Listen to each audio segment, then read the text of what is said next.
बाबा बच्चों को कैसे देखते हैं? स्वच्छ और साफ दिल, यह आत्मा की निशानी है।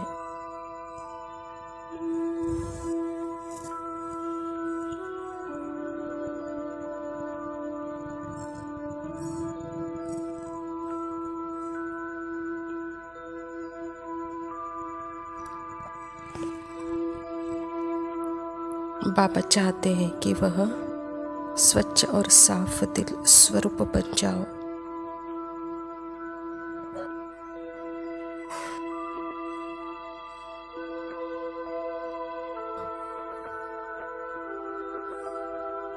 क्योंकि हमारा अटेंशन सदा पार्ट पर है, अच्छा बुरा संकल्प उसको हटाने की कोशिश में है।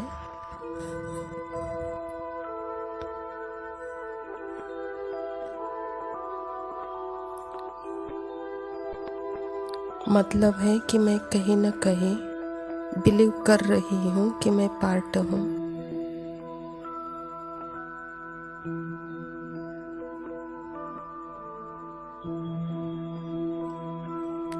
इसीलिए उसे मैं हटाने की कोशिश कर रही हूँ, ताकि वह हटे तो मैं अपने आप को जान पाऊँ।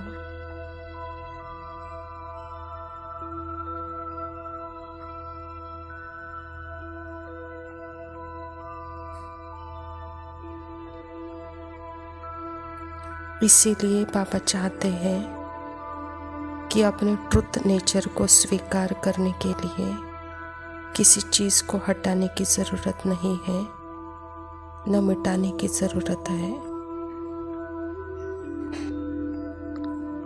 सिर्फ रियलाइज और स्वीकार करने की ज़रूरत है।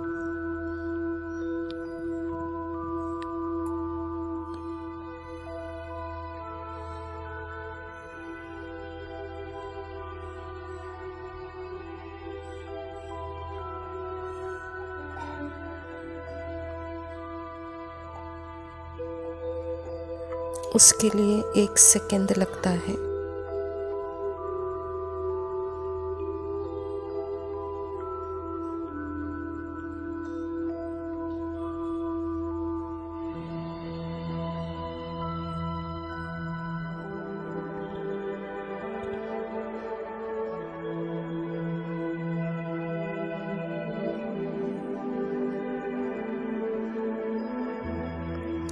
अपने मन के संकल्पों को हटाने की मेहनत करते हो तो उसको आपने महत्व दिया है।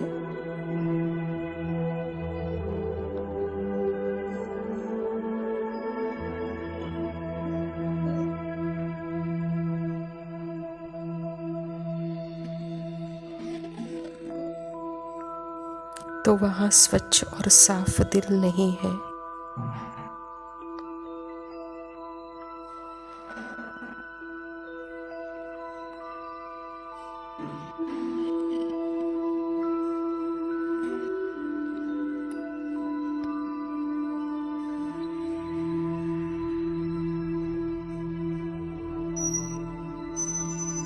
क्योंकि तुमने मन पर अटेंशन दिया, उसको महत्व दिया।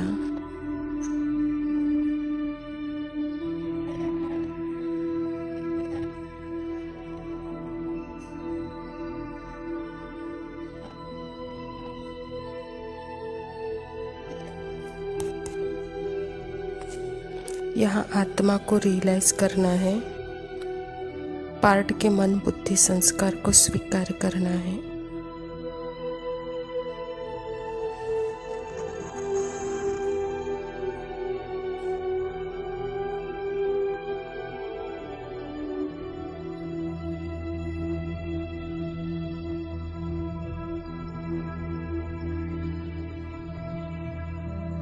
यहाँ हर आत्मा का एक पात्र अभिनय चल रहा है।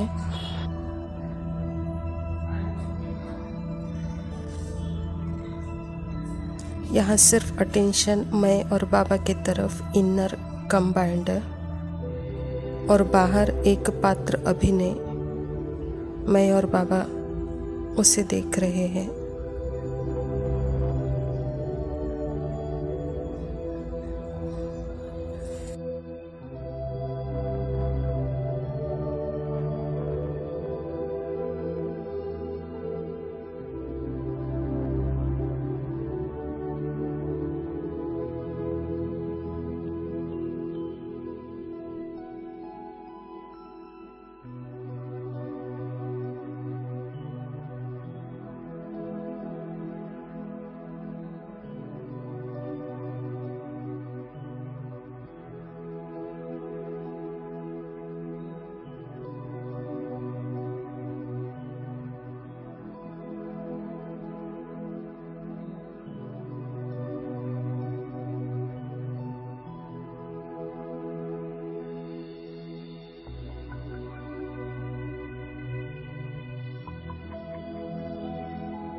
ओम शांति। प्रातः मुरली बाप दादा मधुबन।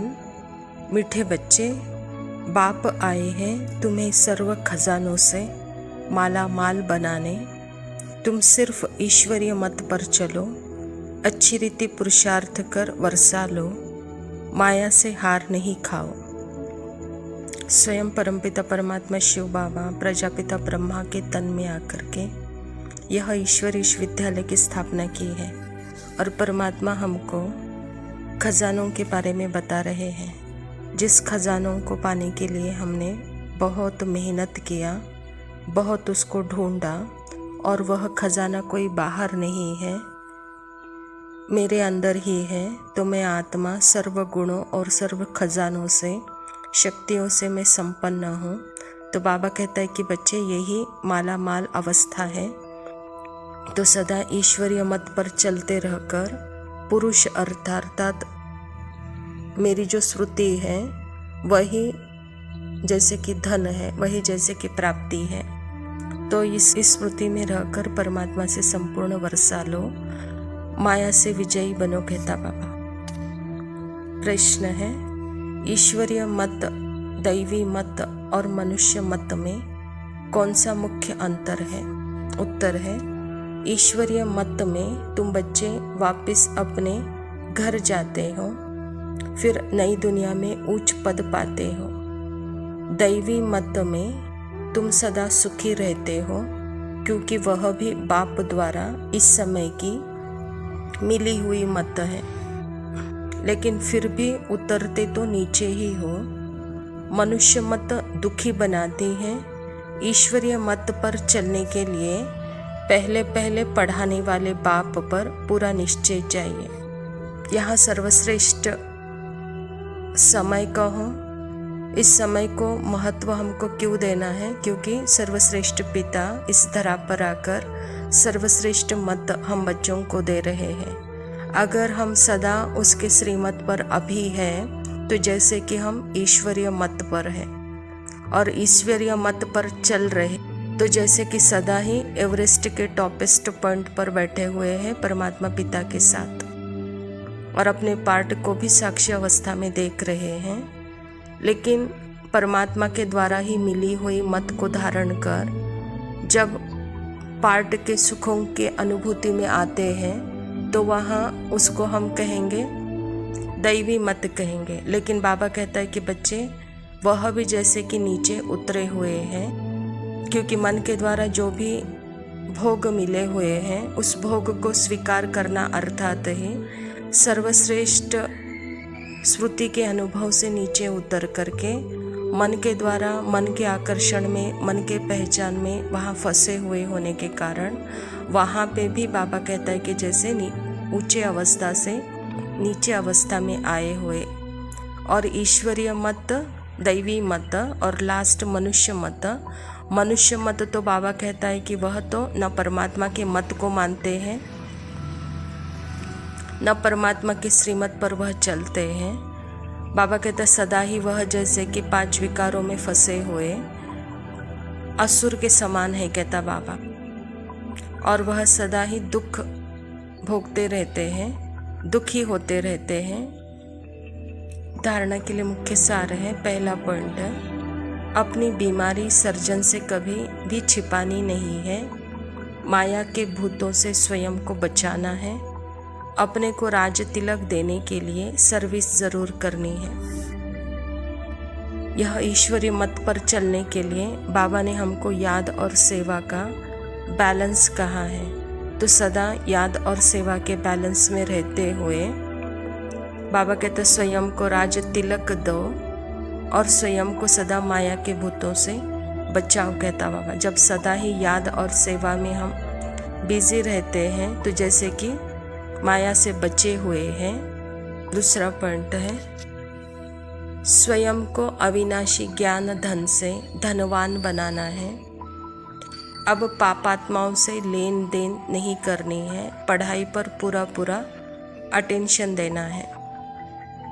स्मृति स्वरूप आत्मा अपने ही मन बुद्धि संस्कार के पार्ट से अलग, उसकी पहचान, उसकी आइडेंटिटी में न होकर अपने रियल आइडेंटिटी अर्थात ट्रुथ नेचर में होने के कारण उसका हर संकल्पों का, समय का लेन देन परमात्मा के साथ चलता रहता है। तो यहाँ पार्ट को देखते हुए भी जैसे कि पार्ट से परे साक्षी और साथी परमात्मा के साथ है, तो वहाँ सदा ही धनवान संपन्नता का अनुभव करते रहती है। वह अविनाशी लेन देन में वह सदा बिजी है। वह सदा पढ़ाई के अटेंशन पर है। पढ़ाई अर्थात ही स्व पर अटेंशन है, स्व के रियलाइज में है। वरदान है, इस कल्याणकारी युग में सर्व का कल्याण करने वाले प्रकृति जीत माया जीत भव। बाबा कहता संगम युग को कल्याणकारी युग कहा जाता है। इस युग में सदा ये स्वमान याद रहे कि मैं कल्याणकारी आत्मा हूँ। मेरा कर्तव्य पहले स्व का कल्याण करना, फिर सर्व का कल्याण करना। मनुष्य आत्माओं का तो क्या, हम प्रकृति का भी कल्याण करने वाले हैं। इसीलिए प्रकृति जीत माया जीत कहलाते हैं। जब आत्मा पुरुष प्रकृति जीत बन जाती है तो प्रकृति भी सुखदायी बन जाती है। प्रकृति और माया की हलचल में आ नहीं सकती। उन्हों पर अकल्याण के वायुमंडल का प्रभाव नहीं पड़ सकता। बाबा कहता जो स्मृति स्वरूप आत्मा है वह स्वयं ही कल्याण का अनुभव कर रही है, और जो स्वयं ही कल्याण का अनुभव कर रही है तो जैसे कि वह प्रकृति जीत और माया जीत है, कहता बाबा। और जो आत्मा सदा पुरुष बन करके प्रकृति को सुखदायी बना रही है तो वह कभी भी प्रकृति और माया के हलचल में आ नहीं सकती। वह सर्व का कल्याण करने के निमित्त है। वह अकल्याण के वायुमंडल के प्रभाव में भी आ नहीं सकती। ऐसे वातावरण को भी वह परिवर्तन करने वाली स्व कल्याणकारी आत्मा। तो सदा इसी स्वमान में रहो, कहता बाबा। स्लोगन है, एक दूसरे के विचारों को सम्मान दो तो माननीय आत्मा बन जाएंगे। सृष्टि नाटक है और नाटक में हर आत्मा यहाँ पार्टधारी है। तो यह जब श्रुति स्वरूप आत्मा दूसरे के पार्ट को जब देखती है तो वहाँ स्वतः ही निर्मलता है, क्योंकि खुद भी पार्टधारी है तो दूसरे को भी वही रूप से वह देख रही है। तो वहाँ स्वतः ही निर्माणता और निर्मलता आ जाता है। तो यह स्थिति जैसे कि सम्माननीय स्थिति है, माननीय स्थिति है। अच्छा मीठे मीठे सिकिलदे बच्चों प्रति माता पिता बाप दादा का याद प्यार और गुड मॉर्निंग। रूहानी बाप के रूहानी बच्चों को नमस्ते। हम रूहानी बच्चों की रूहानी बाप दादा को याद प्यार और नमस्ते। लव यू बाबा, शुक्रिया। ओम शांति।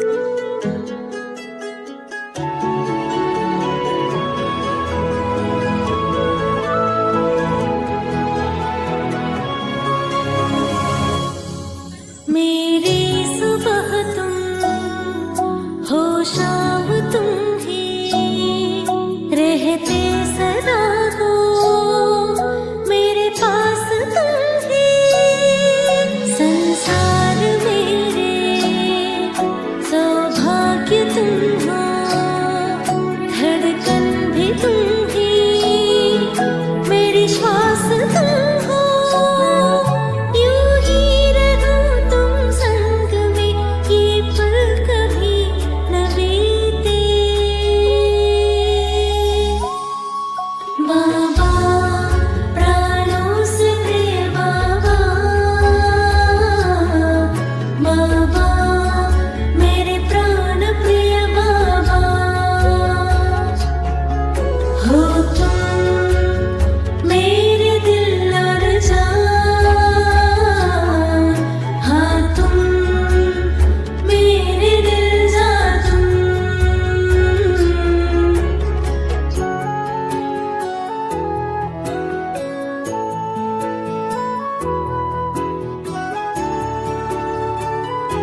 दर्शन दिया तुमने गुणों की खान का,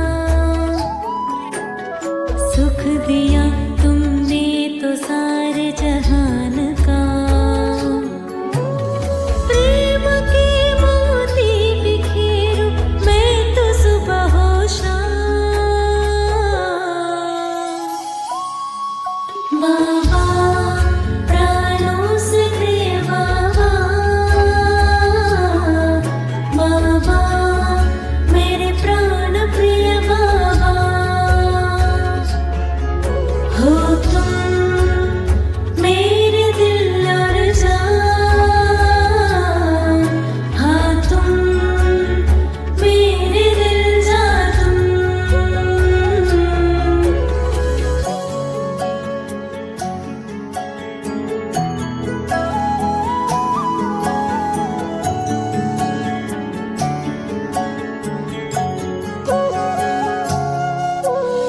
रोम रोम में तेरा ही आभास हो, हमसे दिखो तुम मन के बस यही आश हो। नैन